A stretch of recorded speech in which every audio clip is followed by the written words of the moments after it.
আসসালামু আলাইকুম। কেমন আছেন সবাই? নতুন আরেকটা ব্লগ নিয়ে চলে আসলাম। আজকে সকালবেলা আমি গুড়ের চা বানিয়ে মাটির কাপে এই ১ম বার চা খেলাম এবং আজকে ফ্রাইডে ছিল। তো একটু ছেলের আবদারের মতো মজা করে বিরিয়ানি রান্না করলাম, সরিষার তেলের সালাদ আর হচ্ছে বিরিয়ানিটা কেমন হয়েছিল, বিরিয়ানি রান্নার কিছু ক্লিপ। তো সব মিলিয়ে আজকের এই ব্লগটা আশা করি ভালো লাগবে। আর ভালো লাগলে অবশ্যই কিন্তু একটা লাইক আর একটা কমেন্ট করে যাবেন। আজকে সকালে ঘুম থেকে উঠেই প্রথম কাজ ছিল হচ্ছে আদা চা তৈরি করা। আর নাস্তায় কিন্তু আমি নিয়েছিলাম আজকে সেদ্ধ ডিম। আমি বরাবরই ২টা ডিম খাই প্রতিদিন সকালে সেদ্ধ। তো ডিমটা এমনিতে একটু খেতে প্রতিদিন একরকম ওয়েতে ভালো না লাগায় আমি কি করি, মাঝে মধ্যে একটু চেঞ্জ করে খাই। যেমন আজকে করেছিলাম একটু সালাদ, সাথে একটু গোলমরিচের গুঁড়ো, একটু স্পাইসি আর কি অ্যাড করে তাতে খেয়েছিলাম। আর আমি সকালবেলায় আজকে সবজি দিয়ে ডাল দিয়ে একটা তরকারির মতো রান্না করে নিয়েছিলাম, বেশি করে একটু ধনিয়া পাতা দিয়ে, কারণ ধনিয়া পাতা দিলে কিন্তু এখন শীতের সবজি, যেমন এখানে গাজর, টমেটো আর একটু আলু দিয়েছিলাম। আর ছেলেকে কিন্তু নাস্তা খাওয়াতে বসে দেখেন সে খাবে না, সে নাস্তা করবে না, খাবে না, তার জন্য সে কি কান্না, কি অভিমান আমার উপর, তার খাবে না। তো যাই হোক, এরপর তাকে খাইয়ে আমি এই সবজি ডালটা আমার খুবই পছন্দ শীতের দিন। এটা কিন্তু সাদা রুটি দিয়ে গরম গরম এই তরকারিটা খেতে অনেক মজা লাগে। যদিও আমি এখন কিন্তু রুটি খাবো না, কারণ আমি একটু ডায়েটে আছি।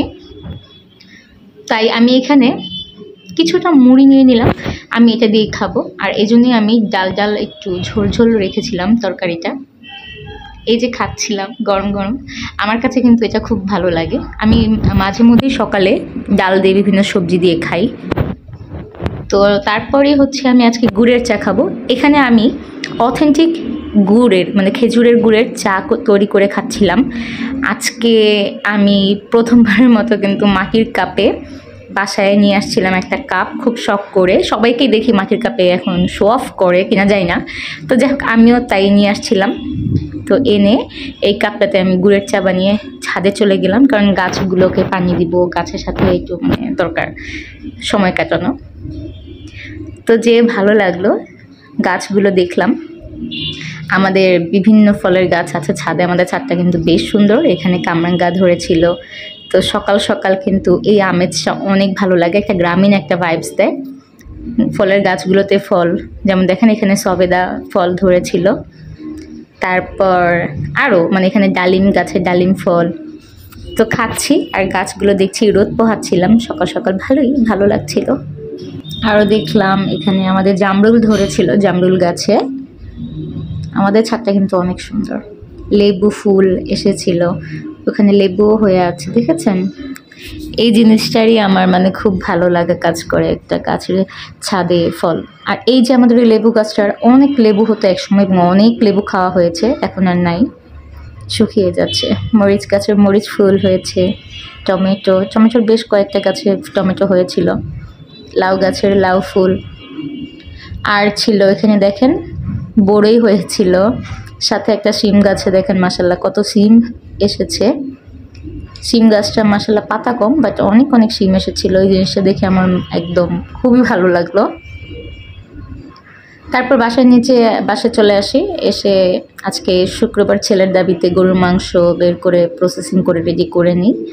পেঁয়াজ, একটু আদা রসুন বাটা নিয়ে তেলের সাথে মশলাটাকে রান্না করে, টক দই, রাঁধুনির বিরিয়ানি মশলা, একটু টমেটো সস অ্যাড করে নেড়ে চেড়ে নিলাম, কারণ বিরিয়ানি রান্না করব ছেলের জন্য। এই তো গরুর মাংসটাকে দিয়ে দিচ্ছি। গরুর মাংসটাকে দিয়ে কিন্তু ভালোভাবে নেড়ে চেড়ে অনেকক্ষণ কষিয়ে রান্না করব। দেখেন কি সুন্দর কষিয়ে রান্না করা হচ্ছে।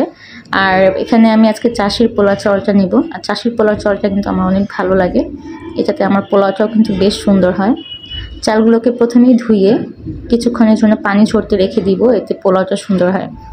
গরুর মাংসটা হয়ে গেছে, আমার মরিচ অ্যাড করতে প্রথমে ভুলে যাই, তো যাই হোক শেষের দিকে করে দিলাম। এরপরে গরুর মাংসটা আর একটু হচ্ছে, সেই অবস্থায় আমি একটু সালাদ তৈরি করে নিচ্ছিলাম। বিরিয়ানির সাথে একটু সালাদ কুচি না হলে হয় না, ভালো লাগে না। আমাদের অনেক ভালো লাগে এইভাবে সালাদ খেতে। গাজরটাকেও গ্রেট করে সালাদের সব কিছু ইনগ্রিডিয়েন্টস তৈরি হয়ে গেল। দেন একটু ধনিয়া পাতা কাঁচামরিচ কুচি করে সালাদটাকে একসাথে করে সরিষার তেল দিয়ে মাখিয়ে নিলাম। এই তো হয়ে গেল আমাদের সালাদ রেডি করে নিলাম। দেন হচ্ছে সাথে আজকে একটু লেবু আর পেঁয়াজও নিলাম। পেঁয়াজ আর লেবু ছাড়া কিন্তু আমি বিরিয়ানি খেতে পারি না, তোমরা যারা আমার ভিডিও দেখো তারা কিন্তু এটা জানো। দেন চলে আসছি পোলাও রান্না করতে। অল্প তেলে পেঁয়াজ, একটু আদা রসুন আর একটু গরম মশলা নিয়ে একটু রান্না করে পোলাওর চালটাকে নিয়ে নিলাম। অল্প তেল নিয়েছি কারণ হচ্ছে পরে আমি এটাতে ঘি অ্যাড করবো, আর তাছাড়া আমার আজকে গরুর মাংসতে একটু তেলও ছিল বেশি। দেন একটু রাঁধুনির গুঁড়া মশলাটা মানে বিরিয়ানির মশলাটা নিয়ে চালটাকে ভালোভাবে নেড়ে মাখিয়ে গরম পানি দিয়ে পরিমাণ মতো তারপর রান্না করে নিব। অ্যান্ড ফাইনালি দেখো কি সুন্দর হয়েছে আমার পোলাওটা। আমার পোলাওটা কিন্তু মাশাআল্লাহ অনেক সুন্দর হয়। আর হচ্ছে এখন আমি এই পোলাও আর হচ্ছে মাংসটাকে অন্য আরেকটা পাতিলে সেপারেটেড করে লেয়ার করে প্রিপেয়ার করে নিব। এই যে আমি প্রথমে পোলাও কিন্তু নিয়ে তারপর গরুর মাংস লেয়ার করে আবারও উপরে পোলাওটা দিয়ে দিচ্ছি। এইভাবে করে লেয়ার করে বিরিয়ানি রান্না করলে কিন্তু অনেক ভালো হয়। এই যে ফাইনালি এরকম হয়েছে আমার।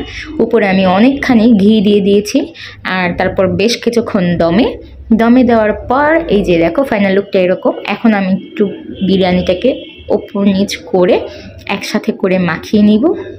দেখেছো কি সুন্দর হয়েছে, এবং বিরিয়ানিটা কিন্তু অনেক অনেক সুন্দর একটা স্মেল বের হয়েছিল, ঘ্রাণ। অ্যান্ড ফাইনালি এই যে আমার বিরিয়ানিটা কিন্তু রান্না হয়ে গেছে। ফাইনালি রান্না হওয়ার পর ছেলেকে খাবার দিয়ে দিলাম বিরিয়ানি, আর সে আজকে তার নিজ হাতে খাবে বলছিল, তা আমি আর কিছু বলিনি, ওকে দিয়েছি। মাশাআল্লাহ ও কমপ্লিট করতে পেরেছিল। অ্যান্ড এটা হচ্ছিল আমার প্লেটটা। আর দেখতে তো মাশাআল্লাহ ভালোই লাগছে। টেস্ট করেও দেখলাম যে খুবই ভালো হয়েছিল, যতটুকু দরকার ততটুকুই। আমার তো নিজের রান্না বরাবরই ভালো লাগে। আর কি বলবো, এই তো সালাদটা দিয়েও অনেক ভালো লাগছিলো, কারণ সালাদটা কিন্তু সরিষার তেল দিয়ে তৈরি করা ছিল। দেন আমি সন্ধ্যায় আবার একটু আদা চা সাথে তো বিস্কিট খেলাম। এই তো তারপর চলে যাবো এখন এরপর আর কি চলে আসলাম জিমে। আর জিমে এসে একটু ব্যায়াম করলাম। আসলে যে সারাদিন যা খাই তা থেকে একটু নিজেকে ফিট রাখার চেষ্টা। এই তো সো এটাই ছিল আজকের ব্লগটা।